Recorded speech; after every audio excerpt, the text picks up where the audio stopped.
Listen all of you. Example. Important sum மட்டும் பார்க்கலாம். So example the 3.5 third lesson ல example 3.5 question read பண்ணுவோம். The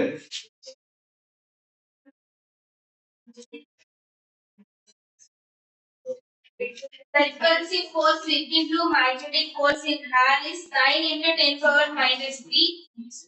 If the two poles are equal distance and are separated by a distance of 10 centimeter, calculate the pole strength of each pole. Okay, என்ன சொல்லிருக்காங்கன்னா two charges are placed, அதாவது ஒரு magnet இருக்கு. எப்படி electric சார்ஜுக்கு பாப்பீங்க அதே மாதிரிதான் ஒரு மேக்னெட்டோடைய டைபோல் இந்த பக்கம் சவுத் போல் இருக்கும், இந்த பக்கம் நார்த் போல் இருக்கும். இப்போ இங்க ரிப்பல்சிவ் ஃபோர்ஸ் ஒரு மேக்னெட்டுக்கும் ஒரு மேக்னெட்டுக்கும் ரிப்பல்சிவ் ஃபோர்ஸ் அப்படின்னு பாத்தீங்கன்னா repulsive force between two magnetic poles in hairல எவ்வளவு மேக்னெட்டிக் ரிப்பல்சிவ் ஃபோர்ஸ் இருக்குன்னா force equal to 9 into 10 power minus 3 Newton. இதுதான் ரிப்பல்சிவ் ஃபோர்ஸ் இருக்கு. நெக்ஸ்ட் என்ன சொல்றாங்கன்னா if the two poles are equal in strength and are separated by distance 10 centimeter. So 10 centimeter distance எவ்வளவு 10 centimeter. எப்பவுமே சென்டிமீட்டர்ல கொடுத்தா நம்ம என்ன பண்ணுவோம் மீட்டரா கன்வெர்ட் பண்ணுவோம். அப்ப 10 into இந்த சென்டிக்குனா மீனிங் 10 power minus 2 மீட்டர் ஆயிப்போச்சு. எனக்கு according to force magnetic force தான் force F equal to K. சரியா? Kன்றது constant. Q suffix M pole strength ஒரு pole strength into Q suffix M again north போலுடைய strength by R square. Magnitude மட்டும் தான் கேட்டிருக்காங்க. மேக்னிடியூட்ல என்ன கேட்டிருக்காங்கன்னா மேக்னிடியூட் தான் நமக்கு வேணும், இதுவே போதுமானது. அவங்க என்ன கேக்குறாங்கன்னா pole strength calculate the pole strength. நல்லா கவனிச்சிங்க, சவுத் போலுக்கு என்ன ஸ்ட்ரென்த் இருக்கோ அதே தான் நார்த் போலுக்கு இருக்கும். சவுத் போலுக்கு என்ன போல் ஸ்ட்ரென்த் இருக்கோ equal amount of pole strength தான் நார்த் போலுக்கும் இருக்கும். அப்போ இது எப்படி எழுதலாம் அப்படின்னா இந்த ஃபார்முலாவே கொஞ்சம் சேஞ்ச் பண்ணி எழுதலாம். F equal to K into Q suffix M into Q suffix M. அப்போ Q சஃபிக்ஸ் M ஸ்கொயர்னு வந்துடும். ஏன்னா both are சேம். இந்த இடத்துல R ஸ்கொயர் அப்படியே தான் இருக்க போகுது. இங்க டிஸ்டன்ஸ் அப்படின்னு பாத்தீங்கன்னா கொடுத்துட்டாங்க ஆல்ரெடி 1 மீட்டர் அப்படின்றது டிஸ்டன்ஸா கொடுத்துட்டாங்க. சாரி 10 சென்டிமீட்டர் டிஸ்டன்ஸ் கொடுத்துட்டாங்க. அப்போ மத்ததெல்லாம் அப்படியே சப்ஸ்டிட் பண்ணி போட வேண்டியதான். ஃபோர்ஸோட வேல்யூ என்ன 9 into 10 power minus 3 equal to K ஓட வேல்யூ என்ன 10 power minus 7. எப்படி சார் அப்படின்னா mu by 4 pi வரும், mu naught அதாவது mu naught by K ஓட value mu naught by 4 pi வரும். mu naught ஓட value 4 pi into 10 power minus 7 வரும். இதோட வேல்யூ 4 pi 4 pi கேன்சல் ஆச்சு. K ஓட வேல்யூ என்ன 10 power minus 7 தான். Q சஃபிக்ஸ் M ஸ்கொயர் அப்படியே இருக்கும் பை R ஸ்கொயர் ஓட வேல்யூ என்ன 10 into 10 power minus 2 whole square. இப்போ என்ன பண்றோம்னா இது அப்படியே கிராஸ் பண்றேன். we want Q suffix M whole square sir இங்க இருக்குது. இது அப்படியே கிராஸ் பண்றேன். கிராஸ் பண்ண அப்படின்னா இது ஸ்கொயர்ல இருக்கா 10 ஸ்கொயர் பண்ணா அப்போ 9 into 100 into 10 power minus 3 இங்க இருக்கு. பவருக்கு மேல பவர் வந்தா டைரக்டா மல்டிப்ளை பண்ணிக்கிறான். இப்போ into 10 power minus 4 பை இங்க என்ன இருக்கு மல்டிபிள் இருக்கிறது டிவைட் ஆக போகுது 10 power minus 7. இப்போ Q suffix M whole square equal to இந்த 10 power minus 7 இருக்குல்ல மேல போச்சுன்னா +7. அப்போ இதுவெல்லாம் அப்படியே கேன்சல் ஆயிடும். 10 power minus 3 10 power minus 4 10 power minus 7. அப்போ 10 power minus 7 10 power minus 7 அப்படியே கேன்சல் ஆயிடும். ரிமைனிங் இருக்கிறது 900. இந்த ஸ்கொயர் இந்த பக்கம் போச்சுன்னா ஸ்கொயர் ரூட் ஆகும். 900 நீங்க என்ன பண்ணலாம் ஸ்கொயர் ரூட் பண்ணோம். 900 ஸ்கொயர் ரூட் பண்ணா 30. இது என்னன்னு சொன்னேன், போல் ஸ்ட்ரென்த். போல் ஸ்ட்ரென்த் உடைய SI யூனிட். இது எப்படி சொல்லலாம் சார்னா ஃபோர்ஸ் பை மேக்னெட்டிக் ஃபீல்ட்னு சொல்லலாமா?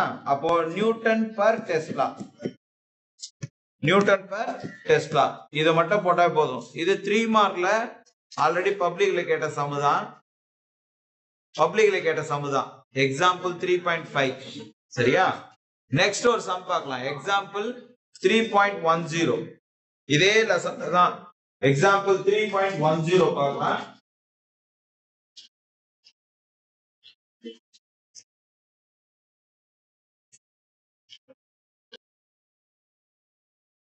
क्वेश्चन रीड பண்ணுமா? Example 3.10. Two materials X and Y are magnetized whose values of intensity of magnetization are 500 and 2000 respectively. If the magnetizing field is 1000 meter inverse, then which one of the among the materials can be easily magnetized? அதாவது இங்க ரெண்டு material இருக்கு. Material X அப்படின்னு ஒரு material சொல்லிட்டாங்க, material Y அப்படின்னு சொல்லிட்டாங்க. அப்புறம் இந்த மெட்டீரியல் X உடைய intensity of magnetic field, intensity of magnetic field அப்படின்னு சொல்லுவாங்க. அதுக்கு பேரு சோ இன்டென்சிட்டி ஆஃப் மேக்னெட்டிசேஷன். ஒண்ணுத்துக்கு எக்ஸ்ன்ற மெட்டீரியல் எவ்வளவு இருக்கு? 500 ampere per metre, ampere per metre அப்படின்னு சொல்லிட்டாங்க. ஒய்ன்ற மெட்டீரியலுக்கு எவ்வளவு சொல்லியிருக்காங்கன்னா 1000 per metre, 1000 ampere per metre அப்படின்னு சொல்லிட்டாங்க. எக்ஸ்ன்ற மெட்டீரியல் மேக்னெட்டிஸ்டிங், அதாவது இன்டென்சிட்டி ஆஃப் மேக்னெட்டிசேஷன் எப்படி இருக்குன்னா 500 ஆம்பியர் பெர் மீட்டர்னு இருக்கு. மெட்டீரியல் ஒய்க்கு 1000 ஆம்பியர் பெர் மீட்டர்னு இருக்கு. 2000. ஓகே, அப்போ இது 2000. Okay okay. இது ரெண்டுத்துமே என்ன பண்றாங்கன்னா, ரெண்டு மெட்டீரியலுமே எக்ஸ்ன்ற மெட்டீரியலும் சரி ஒய்ன்ற மெட்டீரியலும் சரி மேக்னெட்டிசேஷன் ஃபீல்டு, மேக்னெட்டிசேஷன் ஃபீல்டு அப்படின்னா மேக்னெட்டா கன்வெர்ட் பண்றது.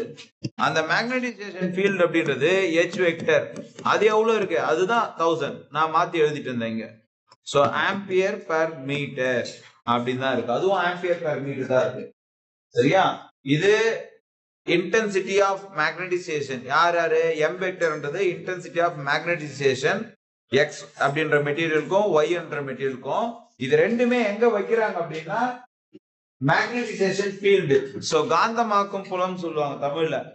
சோ மேக்னெட்டா கன்வெர்ட் பண்றதுக்கு. அப்ப சசிபிலிட்டி என்னவா இருக்கும் அப்படின்னு சார் அப்படின்னா, சோ மெட்டீரியல் எக்ஸுக்கு எப்படி இருக்கும்னா, மெட்டீரியல் எக்ஸுக்கு சசிபிலிட்டி என்னவா சார் இருக்கும்னா, சசிபிலிட்டிய எக்ஸ் சஃபிக்ஸ் எம்னு சொல்லுவோம். இது எக்ஸ் அப்படின்றதுனால நீங்க சஃபிக்ஸ்ல கமா கூட போட்டு எக்ஸ்னு சின்னதா போட்டுங்க. நான் இங்க எழுதுறேன் பாருங்க. இந்த இடத்துல M vector modulus by H vector modulus. ஏன் சார் மாடுலஸ் பண்றீங்க அப்படின்னா, மேக்னிடியூட் மட்டும் வேணும், வெக்டர் நம்மளுக்கு தேவையில்லை, டைரக்ஷன் தேவையில்லை, மேக்னிடியூட் மட்டும் தான். அதனால மாடுலஸ் பண்ணிட்டா வெக்டர் கேன்சல் ஆயிடும். So 500 by 1000. ஸோ இது 1 டைம், இது 2 டைம். அப்போ 1/2 எப்படி எழுதுவோம்? 0.5 அப்படின்னு எழுதுவோம். அப்ப 0.5 அப்படின்றது எக்ஸ் மெட்டீரியலுடைய சசிபிலிட்டி. சரியா? இதேதான் ஒய்க்கும் வரும், ஆனா கொஞ்சம் டிஃபரன்ஸ். சரியா? சோ ஒய்க்கு இங்க எழுதுறோம் பாருங்க பக்கத்துல. சோ மெட்டீரியல் ஒய்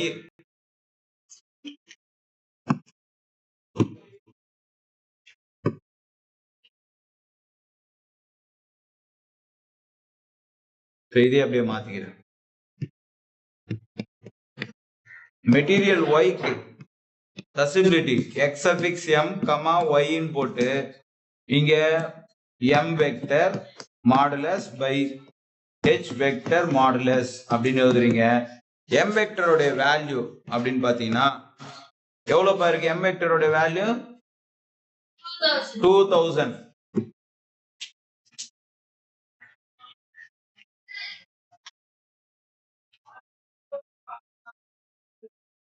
2 தானே இருக்கு எஸ் இது எவ்வளவு இருக்கு 1000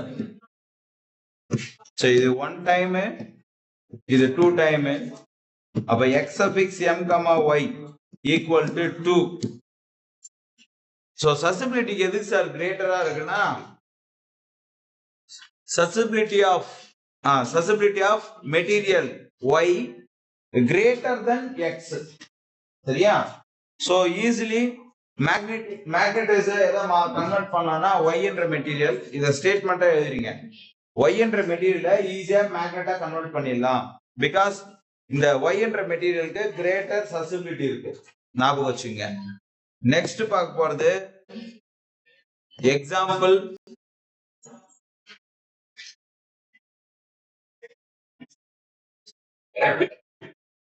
எக்ஸாம்பிள் 4.16 4th லெசன் தான் பார்க்க போறோம் சரியா பார்த்தலாம் எக்ஸாம்பிள் 4.16 இது வந்து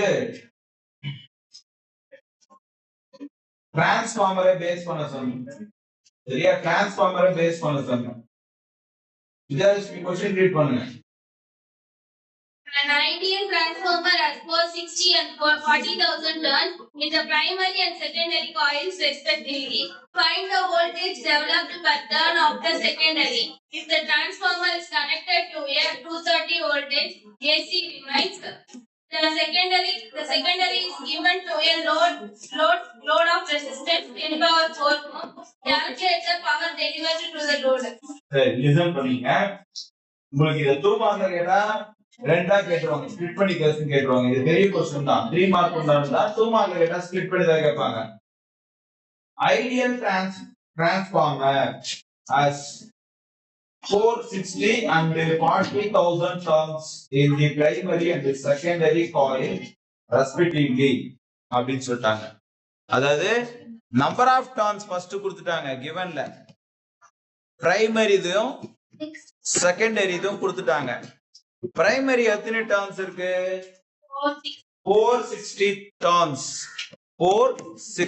டர்ன்ஸ் இருக்கு செகண்டரி எவ்வளவு இருக்கு 40,000 டர்ன்ஸ் இருக்கு இந்த மாதிரி செகண்டரி டர்ன்ஸ் உடைய வேல்யூ அதிகமா வந்துச்சுன்னா இது ஸ்டெப் அப் டிரான்ஸ்ஃபார்மரா ஸ்டெப் டவுன் டிரான்ஸ்ஃபார்மரா ஸ்டெப் அப் டிரான்ஸ்ஃபார்மர் செகண்டரி உடைய நம்பர் ஆஃப் டர்ன்ஸ் அதிகமா இருந்தா ஸ்டெப் அப் டிரான்ஸ்ஃபார்மர் சோ இந்த இடத்துல இன்னொரு விஷயம் கொடுத்துட்டாங்க இந்த டிரான்ஸ்ஃபார்மர்ல முதல்ல அதாவது பிரைமரி வோல்டேஜ் எவ்வளவு கொடுத்திருக்காங்க அப்படின்னா உங்களுக்கு இப்ப டர்ன்ஸ் தான் எழுதிருக்கேன் பிரைமரி வோல்டேஜ் எவ்வளவு கொடுத்திருக்காங்கன்னா 230 வோல்டேஜ் அவங்க क्वेश्चन எப்படி கேட்டிருக்காங்கன்னா செகண்டரி வோல்டேஜ் எவ்வளவுன்னு கேட்டு அதுல பர் டர்ன்ஸ்க்கு செகண்டரி வோல்டேஜ் எவ்வளவுன்னு கேட்டிருக்காங்க பர் டர்ன்ஸ்க்கு செகண்டரி வோல்டேஜ் எவ்வளவு அப்படின்னு கேட்டுக்கிறாங்க அப்ப நீங்க என்ன பண்ணணும்னா ஃபர்ஸ்ட் டிரான்ஸ்ஃபார்மருடைய ஃபார்முலா எப்படி இருக்கும் அப்படின்னா நம்பர் ஆஃப் டர்ன்ஸ்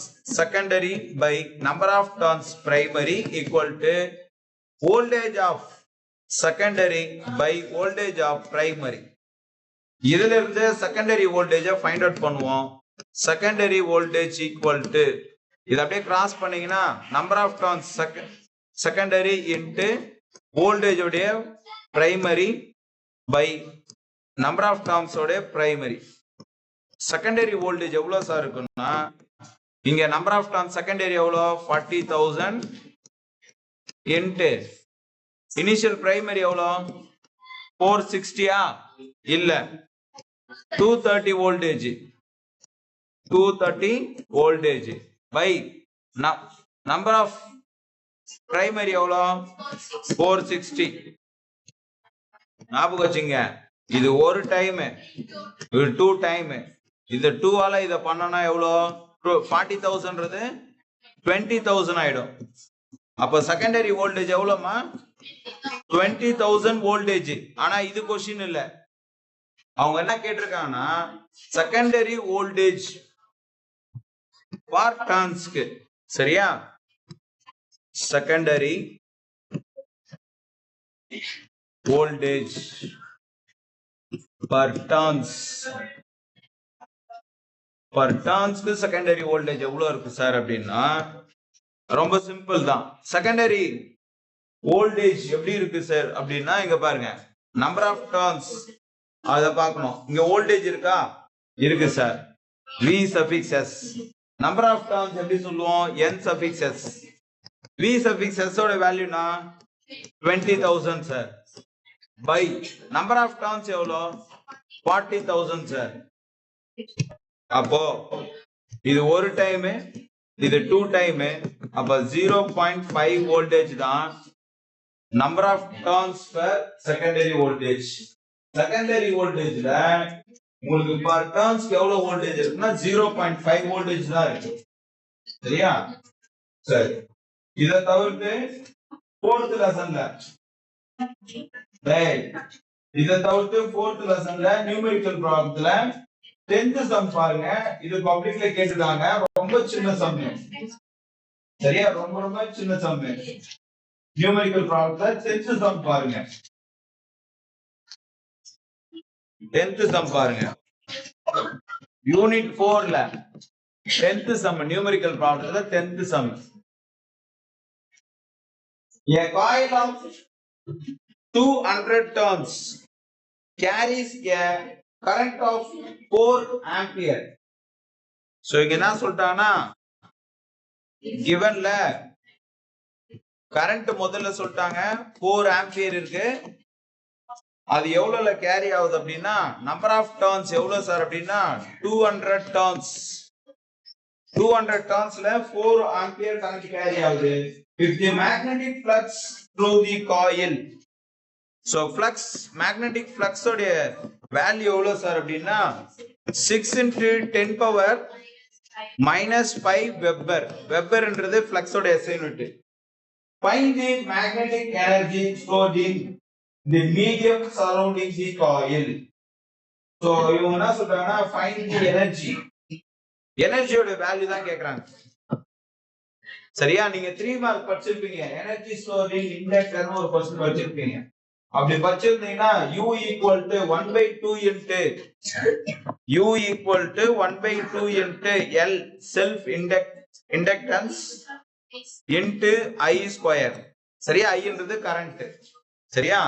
நீங்க குத்துருக்காங்களா பாரு, இண்டக்ஷன் கொடுக்கல, கரண்ட் குத்துருக்காங்க, ஆனா இண்டக்டர் கொடுக்கல. ஆனா இங்க என்ன குத்துருக்காங்கன்னா ஃப்ளக்ஸ் குத்துக்குறாங்க. அப்ப இது எப்படி சார் எழுதும்னா செல்ஃப் இண்டக்ஷன் ஃபார்முலா தெரியுமா உங்களுக்கு? உங்களுக்கு ஞாபகம் இருக்குன்னு நினைக்கிறேன். L into I equal to N into pi suffix b self இண்டக்ஷன்ல. அப்ப இது அப்படியே மாத்தணும். 1/2 into இங்க என்ன எழுதணும்?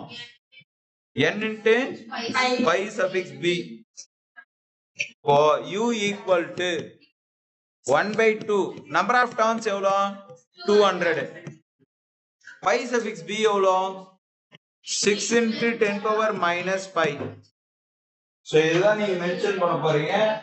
இத மென்ஷன் பண்ணிட்டு நீங்க அப்படியே சிம்பிளிஃபை பண்ணீங்க. 2 ஆல இது பண்ணலாமா? 100. 100 into 6 600 into 10 power minus 5. எனர்ஜியை ஜூல்ல சொல்லணும். இது இன்னும் ஷார்ட்டா பண்ணணும் அப்படின்னா புக் ஆன்சர் வந்து உங்களுக்கு வந்து 0.024 ஜூல் அப்படின்னு இருக்கும். சோ ஜூல் எதனால வந்தது சார் அப்படின்னா இது ஐ விட்டுட்டும் பாரு, ஐ விட்டுட்டும் பாரு இந்த இடத்துல ஃபார்முலால எல்லுக்கு இண்டக்டருக்கு தான்டா இது.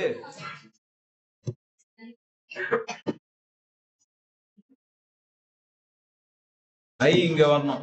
சரி, அப்ப ஐ கூட மல்டிப்ளை பண்ணிக்கலாம். 4 4 into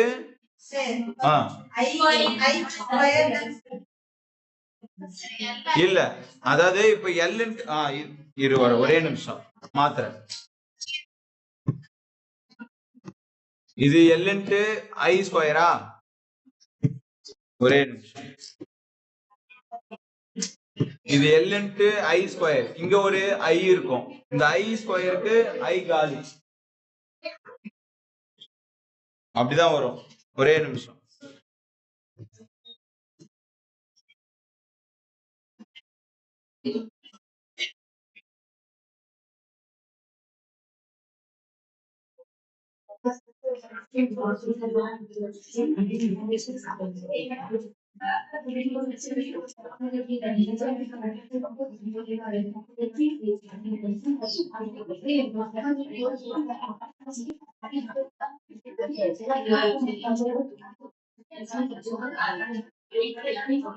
கவனிடா L இன்டு I தான் வந்து N இன்டு இப்படி வரும் N into flux.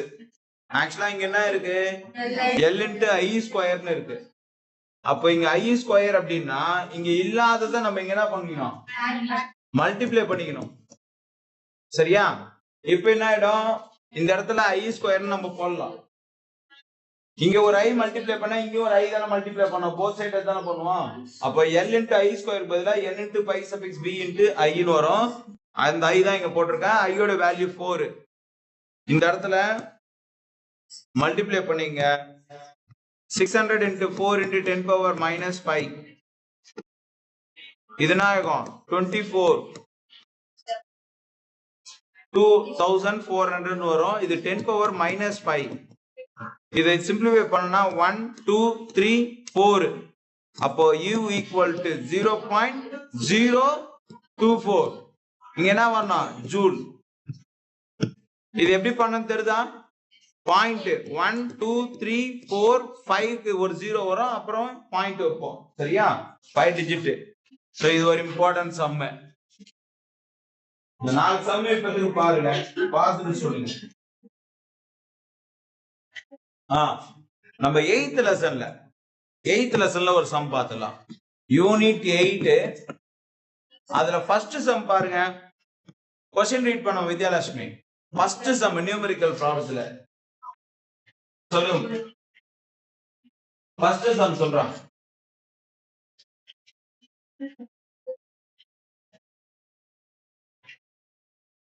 How many photons per second emanate from a 50 milliweber laser of 640 nanometers? அதாவது 50 milliweber. சரியா? அப்படிதான் கொடுத்திருக்காங்களா? Yes. 50 milliweberனு கொடுத்துட்டாங்களா? பார் கொடுத்திருக்காங்களா? Yes, sir. நானே சொல்றேன் உட்காரு. ஆக்சுவலா அது வெப்பர் இல்லமா, WB தாமா அது வெப்பர். W அப்படின்னா வாட். தெரிய இந்த மிஸ்டேக் எல்லாம் பண்ணுவீங்க. கவனிங்க. क्वेश्चन நானே ரீட் பண்ற மாதிரி. How many photons per second emanate அப்படின்னா எமிஷன் பண்றது from a 50 milliwatt. 50 milliwattனா அது பவர் தான் கொடுத்துக்கறாங்க. 50 milliwatt. மில்லினா எவ்வளவு 10 power minus 3 watt. அடுத்து என்ன சொல்லிருக்காங்கன்னா லேசர் ஆஃப் 640 நானோமீட்டர் சொல்லிட்டாங்க. அப்படின்னா நான் வேவ் லென்த் 640 நானோனா நம்ம 10 power minus 9. சரியா? இப்படி கொடுத்துட்டாங்க. கவுனிச்சுங்க. Number of photons n equal to power by energy. எனர்ஜிக்கு சின்ன குழந்தை கேட்டா கூட தெரியும் ஃபார்முலா என்ன சார் அப்படின்னா E equal to H into mu. H into mu. mu ஓட வேல்யூ என்ன சார்னா C by lambda. mu ஓட வேல்யூ அப்ப சப்ஸ்டிட் பண்ணா என்ன ஆகும்? இது P by H. இந்த இடத்துல என்ன வந்துரும்? C வந்துரும். அப்படியே ரெசிப்ரோக்கலா lambda என்ன பண்ணும்? மேல போய்டும். இப்போ இதுக்கு தான் வேல்யூ சப்ஸ்டிட் பண்ண போறீங்க. பவரோட வேல்யூனா 50 into 10 power minus 3. lambda ஓட வேல்யூனா 6440 into 10 power minus 9. h ன்றது பிளாங்க் கான்ஸ்டன்ட் கொடுக்க மாட்டாங்க, நம்ம தான் மெமரியில வச்சுக்கணும். 6.626 into 10 power minus 34 joule per second, அதாவது ஜூல் செகண்ட் அப்படின்னு சொல்லணும். அடுத்தது c ன்றது speed of light 3 into 10 power 8 metre per second. இதெல்லாம் நம்ம தான் மெமரியில வச்சுக்கணும், கொடுக்க மாட்டாங்க, பாத்துங்க. 6.626 into 10 power minus 34 into 3 into 10 power 8. இப்ப அப்படியே சிம்பிளிஃபை பண்ண வேண்டியதான். சரியா? சோ இது அப்படியே சிம்பிளிஃபை பண்ணோம் அப்படின்னா முதல்ல இந்த ஹோல் நம்பர் எல்லாம் ஃபர்ஸ்ட் எழுதிக்கங்க.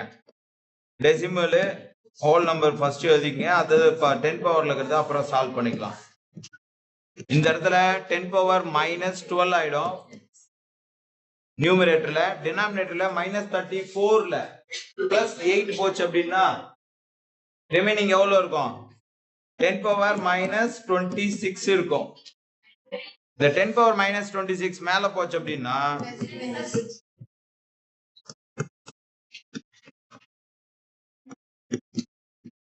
நான் ஆல்ரெடி இந்த கிளாஸ் ஒர்க்ல போட்டிருக்கேன், எடுத்து பாரு. இந்த இடத்துல 12 மேல வந்துச்சுன்னா +26 +14 ஆயிடுமா? அப்ப இன்டு 10 பவர் 14 ஆயிடும். இப்ப இத நியூமரேட்டர் டினாமினேட்டர் மட்டும் சிம்பிளிஃபை பண்ணுங்க. சிம்பிளிஃபை பண்ணா உங்களுக்கு ஆன்சர் இப்படி வரும். n equal to 1.67 into 10 power 70 plus 17 வரும் per செகண்டுக்கு. சரியா? இது ஆல்ரெடி புக்ல போட்ட சம்பளம் எடுத்து பாரு. லாகரிதம் கொடுப்பாங்க, லாகரிதம் யூஸ் பண்ணுங்க.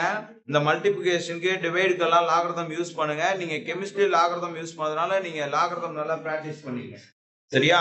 இந்த 4 சம்மு ஒரே ஒரு 5 மினிட்ஸ். இது ஆல்ரெடி கிளாஸ் ஒர்க்ல பார்த்ததுதான்.